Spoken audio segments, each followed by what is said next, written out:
Welcome to episode 4. In the last behind the build, we pulled off the shifter, the exhaust manifolds, and the oil pan so we can start looking into the modifications we need to do to get all that stuff to work. But for today, we've got the Viper V10 on the engine crane, and it's time to fit the RX7 around the engine.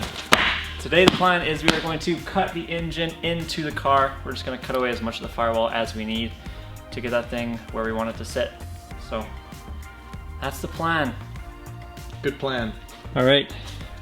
Do you think we measure and start cutting, or do we just put it in there and see what happens? I think we just go for it once. Just we can see how close it is, and then just kind of start seeing where it is. Okay. Like it looks like the starter is going to be a big problem here down by the pedals. Yeah. But yeah, I think we just put it in so we have an idea where we're starting with. Okay. Also, I'm just dying to see it in here. You know? Yeah. Yeah. All right, let's try it.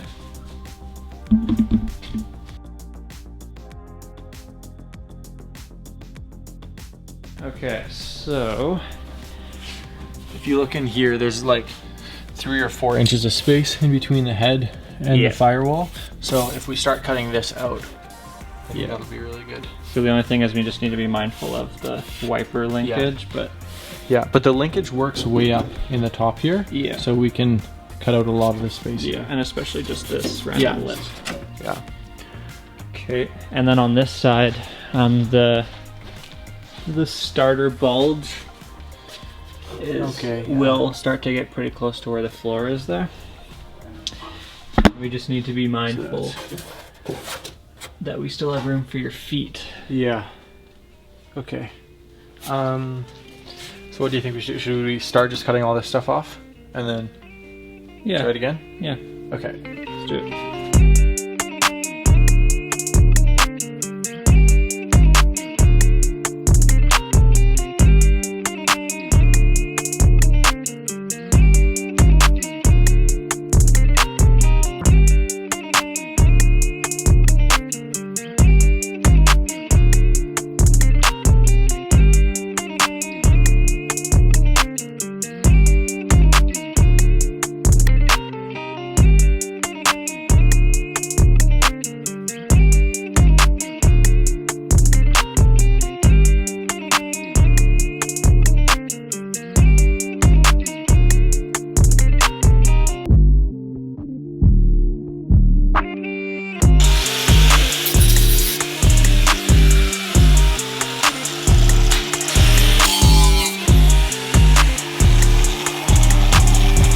That already looks like a lot more room right there. Yeah, because we removed, because it used to bulge. Yeah, all the way. So, also the top of the intake manifold should be sitting right under here as well. So if we have it sucked in here, I think if we leave it here, we can pretty much just block this off and it'll sit right in this groove. Nice. So I think at this point we might just be doing the transmission tunnel now. So test fit again? I think so, yeah. Okay, test fit number 2. So that's better, but the other thing we did this time is we jacked up the back of the transmission, which helps to get the drivetrain sitting a lot more level, but now this is not the first problem anymore for fitment. Yeah. So now... Starter on this side is hitting back there, or will very soon. Yeah, and then we have just the same problem over here. Okay. So I think at this point... Oh, and then another thing, if you look in here, the shifter is right here. So it's... like probably 6 inches forward from where it needs to be. Yeah. So I think we're gonna cut right up to this line here the whole way around, just because I'm remaking most of that anyways, and if the hole's bigger, I'll just do it in one piece. It's no big tingy. So we'll cut it out, and then we can actually just see how far forward we can get it in. Yeah. Sounds like a plan. Yeah.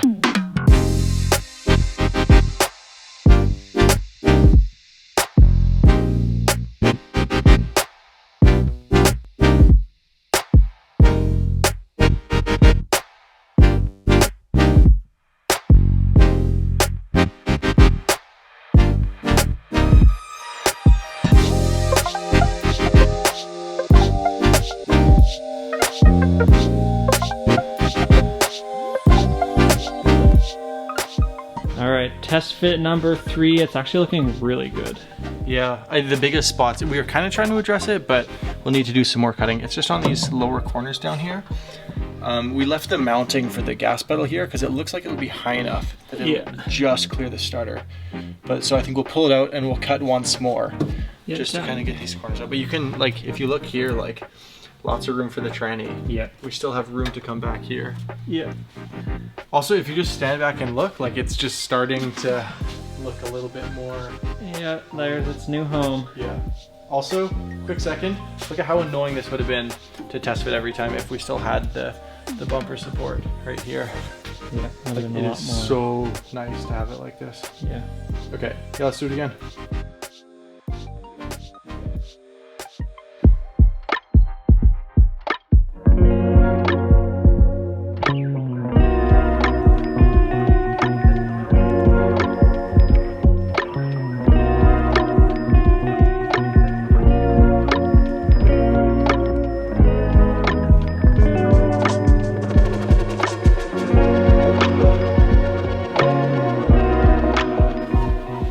All right, test fit number 4. Yeah, this is looking really good.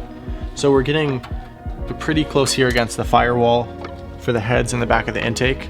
And then the biggest thing that we're kind of running into now is that the starter here, it's just casted right into the block, is getting awfully close to where our pedals are going to be.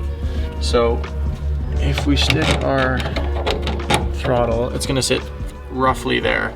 And you can just see that we're getting pretty close to where it's going to be contacting there. So we have a little bit more playroom, but we're slowly running out of space. Yeah, so this is pretty close where it's going to be sitting for frontwards, backwards. Yeah. We are kind of stuck on setting the height of the engine until we get the subframe from Ronin Speedworks. Yeah, and that's just been the current situation. You know, we've been 3 months waiting for that on shipping, so it should be coming anytime, but this is kind of as far as we can get right now. But this is just so cool to actually have it in here. Yeah, this gives us a good idea on just a couple of things as well. We can start doing the engine bay shave a little bit. Up here in the front, you can see we put the cross member on here, and we have a decent amount of room, a lot of room actually, way more than you would expect when putting a V10 in a car for cooling fans, radiator, all that kind of stuff. And then also for our exhaust options, we got the truck manifolds, the Viper manifolds. Yeah, and the funny thing that we were expecting is we thought this was going to come out right in the middle of the frame rail, but with the Viper ones, it's a lot better than we thought. If I hook it in, so that's where it's sitting up there.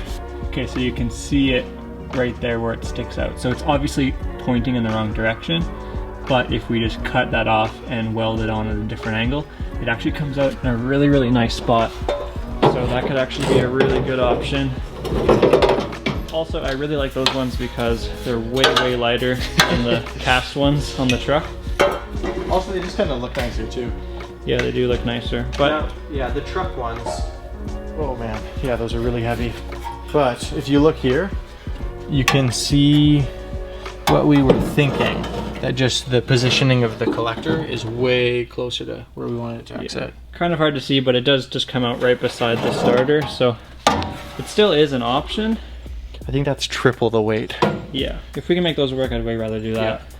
But the other thing is the stainless steel versus the cast iron. We can actually TIG weld those.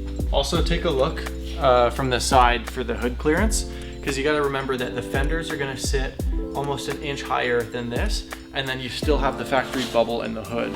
So even with this is going to be the one maybe problem area, but it's not bad. Everything is going a little too good today. It's a little suspicious. Huh. It is exciting though to actually see this in here like this. It's so cool. It's been a long time coming. All right, that wraps up today's video. That went surprisingly smooth, and I'm just happy that nothing went terribly wrong. Guys, we love making these videos, we love building these cars, and if you're liking this content, then please pick one of your car friends, send them this video, and we would really, really appreciate it. The more that our channel blows up, the more likely we are to build more crazy cars for you guys, so it's a win-win. And make sure you come back next Thursday and see what video we come out with. Every Thursday, 10 in the morning. They're good ones, so we'll be there. See you next time.